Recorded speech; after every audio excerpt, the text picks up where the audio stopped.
Bismillahi Raxmaani Raxiim daawadayaal maanta bishii waa labadii bishii saddexaad 2022 waa maalin Arbaca dagaalka Ukraine weli wuu sii socdaa dowladda Ruushka waxay ku dhawaaqday inay qabsatay magaalo la yiraahdo Kherson oo dekad leh magaaladaas oo ku taala aaga Crimea inay gacanta ku dhigeen waxaa la arkaya ciidanka Ruushka oo raxan u socda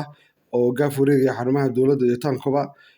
maanta ayay ku dhawaaqeen wasiirka gaashaandhigga iyo wasiirka arrimaha dibadda labadaba waa sheegeen in magaalada gacantooda ku dhigeen laakiin magaalooyin kale oo dagaal ba'an uu ka socdo oo faraha la iskaga gubtay waxaa ka mid ah magaalada Kharkiv iyo caasimadda Kiev weli gacanta ay dowladda ayay ku jirtaa dowladda Ukraine afyaan u hadlayna wuxuu sheegayaa in ay dagaalka ku gacan sarreeyaan ayagu diyaaradaha Turkiga Baqdaad ay adeegsadeen taangiyo badan iyo madaafiic badan ka gubeen dowladda Russia inkastoo Russiaanku arrintaas ay beeniyeen Ukrainiyiintu waxay sheegayaan ilaa 6 kun inay dileen askari laakiin waxa caddeyn looma hayo iyo saxaafadda reer galbeedka ayaa warkaa buunbuuninayay daawadayaal waxaa ogeedeen wiigan in madaxweynaha dowladda Russia Vladimir Putin uu ku amray saraakiishiisa ugu sarreysa nuclear-ka inay go'aan degdeg ah qaataan heegana geliyaan ciidanka nuclear-ka wuxuuna amray dhammaantood in xilli walba ay diyaar garoobaan oo la adeegsan karo laakiin arrintaas saraakiisha NATO maray ka hadleen waxay dhaheen amniga qaranka Ruushka anigu khatar kuma nihin Russia laakiinse Ruushiyaanka waxay ogyihiin inay kusoo daldalayaan Ukraine midowga Yurub iyo NATO iyo dowladda Mareykankuba hubka sida ba'an u baabi'iya taangiyada oo garbaha laga rido iyo dhaqaalo iyo hubka fudud intaba cunaqabateyn bay saareen dowladda Russia sidoo kale xagga bangiyada ah xagga isku socodka ah waxay Ukraine soo dhaweynayaan dowladda Ukraine lacag badan bay u ballan qaadeen waxay markaa saxaafadii ku garab taagan yihiin dagaalka si toos ah askartooda uguma jirto iyo ciidamadoodu laakiinse waxay ugu jiraan mid ficil iyo mid dhaqaale iyo mid si walba oo noqon kara dhinac walba ugu jiraan iyo mid saxaafadeedba daawadayaal madaxweyne arrintii waxaa ku jirta Putin iyo nuclear-ka waxaad ogtihiin dowladaha nuclear-ka haysta oo caalamka inay ka mid yihiin dowladda China sida France iyo Russia USA iyo United Kingdom dowladahaas nuclear-ka haysta daawadayaal ilaa hadda dowlad adeegsatay ma jirto dowlado kale oo yararna waa soo raacaan sida Pakistan Hindiya iyo Israel iyo North Korea marka dowladahaas hubka nuclear-ka haysta waan soo sheegay China iyo France iyo Russia iyo US iyo United Kingdom Ingiriisku wuxuu haystaa ilaa lagu qiyaasaa 2250 aduu maalintii ilaa 2 gantaal 3 gantaal uu ridi karaa Ingiriisku soo isku difaaco dowladda ugu badan oo haystaan waa Ruushka Mareykanku wuxuu haystaa 5,550 madaxyada nuclear-ka Mareykanku kuwaas oo laga ridin karo submarines-ka maraakiibta guji sida loo yaqaan oo quusa iyo bomber planes-ka diyaaradahan maaragtay qaada nuclear-ka iyo gantaalada oo magacooda la yiraahdo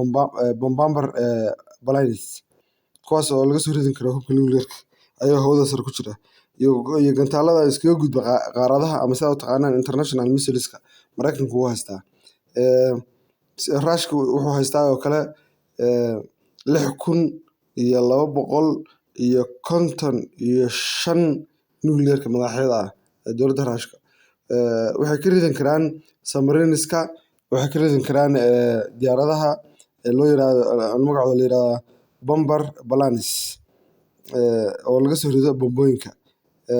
iyo gantaalada iskaga gudba qaaradaha international missiles Ruushka wuxuu kala haystaa kuwa ridooyinkooda gaagaaban yihiin daawadayaal haddii hubka nuclear-ka loo baahdo oo madaxweyne Putin wuxuu ka amray in la adeegsan karo xataa dagaalka Ukraine haddii loo baahdo wuxuuna ku eedeeyay Ukrainiyiintu inay nuclear haystaan Ukraine waa hore 1994 baa ugu dambeysayba waxa nuclear waa heshiis ay ka qayb galeen markaa dowladda Russia iyo NATO iyo midowga Yurub iyo Mareykankuba waxaa lagu saxay in amnigooda loo damaanad qaadayo in iska wareejiyaan hubkaas nuclear-ka marka maanta toona laguma soo duuleen haddii Ukraine hub nuclear haysan lahayd xataa Crimea lama qabsadeen haddii nuclear haysan lahayd dowladda Ukraine marka daawadayaal dowladda nuclear-ka haysta laguma degdego dowlad kalena ma weerarin kadho kuma degdegin kadho sababtoo hubkaas oo hub si ba'an waxa u gumaada ilaa iyo xilligii lagu riday dalka Japan cid adeegsatay lama hayo Japan waxay ogtihiin in lagu dhuftay ilaa 2 ilaa 3 baa lagu qiyaasaa oo boqolaal kun dad gaaraya ay ku baaba'een, malaayiin ay ku barakaceen, malaayiin ay ku xanuunsadeen, malaayiin ay dhaawac ku noqdeen. Ilaa haddana caalamka waxa adeegsaday male. Mar waxaa jiray 80-maadkii warshad ku taallay waddanka Ukraine ay qaraxday, laakiinse dad badan baa ku dhintay. Kabacdina aaggaas waa la hagaajiyey,